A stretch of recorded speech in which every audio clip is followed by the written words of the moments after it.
Bonjour, j'espère que vous allez bien. Aujourd'hui, on va décortiquer la vérité qui se cache derrière une phrase que beaucoup prononcent. Je préfère rester seul.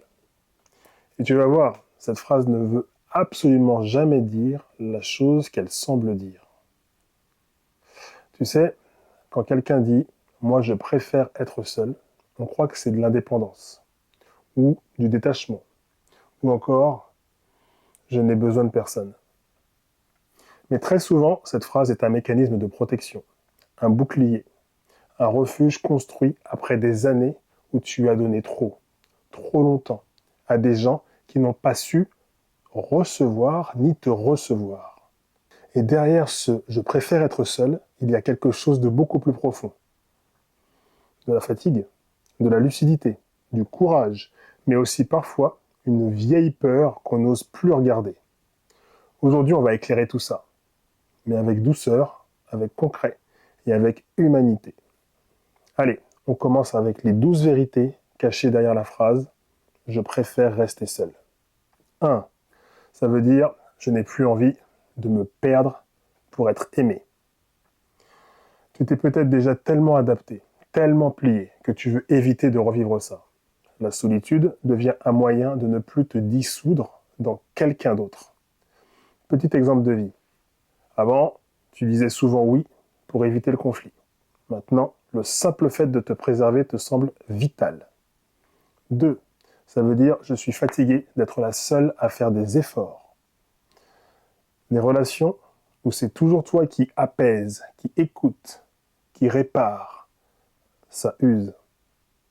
La solitude devient moins douloureuse que la déception répétée. 3. Ça veut dire je veux plus qu'on prenne ma douceur pour de la faiblesse. Tu en as marre que ta gentillesse soit exploitée. Situation classique. Tu fais attention aux autres, tu portes leurs émotions, et eux s'en servent pour prendre plus que ce qu'ils te donnent. Alors oui, seul, tu te respectes davantage. 4. Ça veut dire je veux me choisir d'abord. Pas par égoïsme, par survie émotionnelle. Pendant longtemps, tu t'es mise en danger. Aujourd'hui, tu réalises qu'une relation qui te coûte la paix, c'est trop cher. 5. Ça veut dire je n'ai plus la force de réexpliquer mon cœur. Réexpliquer ton passé, ta sensibilité, tes limites, tes besoins, c'est épuisant. La solitude, elle te pose aucune question. 6. Ça veut dire je me méfie de moi lorsque j'aime. Parce que tu sais que quand tu t'attaches, tu donnes beaucoup, parfois trop, et tu as peur de retomber dans un schéma où tu t'oublies. 7. Ça veut dire je n'ai pas envie de revivre le chaos émotionnel.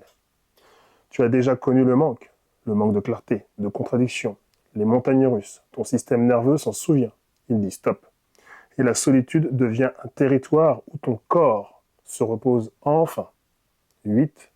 Ça veut dire je préfère être seul que mal accompagné. Cette phrase sonne comme un cliché. Mais quand tu l'as vécue, elle devient une vérité viscérale. Tu préfères la tranquillité à l'illusion. 9. Ça veut dire je n'ai plus confiance dans mes choix amoureux. Pas par manque d'estime, mais parce que tu t'es déjà trompé. Tu t'es déjà cru en sécurité là où tu l'étais pas. Et tu veux plus risquer de péter tes fondations. 10. Ça veut dire je me reconstruis. Quand on se reconstruit, on ne peut pas accueillir quelqu'un d'autre dans une maison en travaux.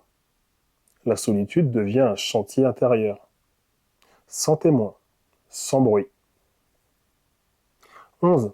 Ça veut dire j'ai enfin compris ma valeur. Et quand tu commences à toucher du doigt ta valeur, tu ne la brades plus, tu ne la négocies plus, tu ne la mendis plus. Et ça éloigne beaucoup de monde. Mais ça te rapproche de toi. 12. Ça veut dire si quelqu'un veut entrer dans ma vie, il devra frapper doucement. Parce que quand ton cœur n'est pas fermé, il est prudent. Il a pris sa retraite émotionnelle provisoire. Et celui qui veut entrer devra respecter ton rythme.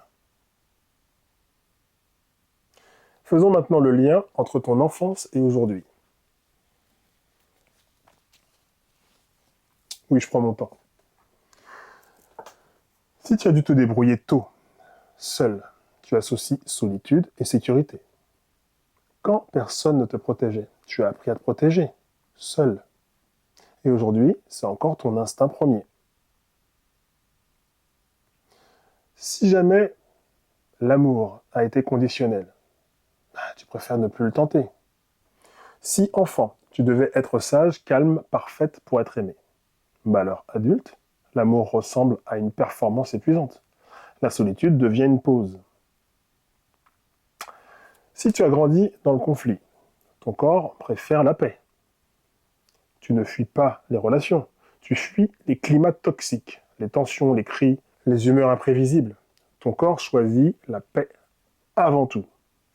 Si tu as appris à tout gérer seul, tu crois que demander de l'aide, c'est dangereux. Demander, s'ouvrir, compter sur quelqu'un. Tu as peut-être déjà été trahi. Alors, tu t'autosuffis pour ne plus avoir à revivre ça. Alors, si tu te dis, je préfère rester seul, c'est pas un aveu de faiblesse. C'est pas un renoncement. C'est pas une défaite. C'est souvent une victoire silencieuse, un retour à soi. Une période de réparation, un recentrage, une mise à distance du bruit, un choix qui protège ton cœur. Et tu sais quoi? Ça ne veut même pas dire que tu seras seul pour toujours. Ça veut juste dire, je veux un amour qui ne me blesse pas. Ce n'est pas de la solitude, c'est du tri. C'est de la sagesse, c'est du respect de toi. Alors pour conclure, ce que j'ai envie de te dire, c'est que la phrase « je préfère rester seul », c'est pas un refus d'aimer, c'est souvent le refus de se perdre. Et ça, c'est un signe de maturité émotionnelle. Si tu veux aller plus loin, je te laisse aller voir mon programme Exit en description. C'est un accompagnement pensé pour t'aider à sortir du brouillard émotionnel, à comprendre ce qui se joue en toi et à retrouver une stabilité intérieure qui ne dépend de personne. C'est un espace simple, clair, structuré pour remettre du sens là où ça a manqué trop longtemps. Et si cette vidéo t'a parlé, n'hésite pas à t'abonner, à partager autour de toi et à mettre un petit pouce. Bon, ça aide, parce que ça fait plaisir. Et puis ça fait circuler ce type de contenu.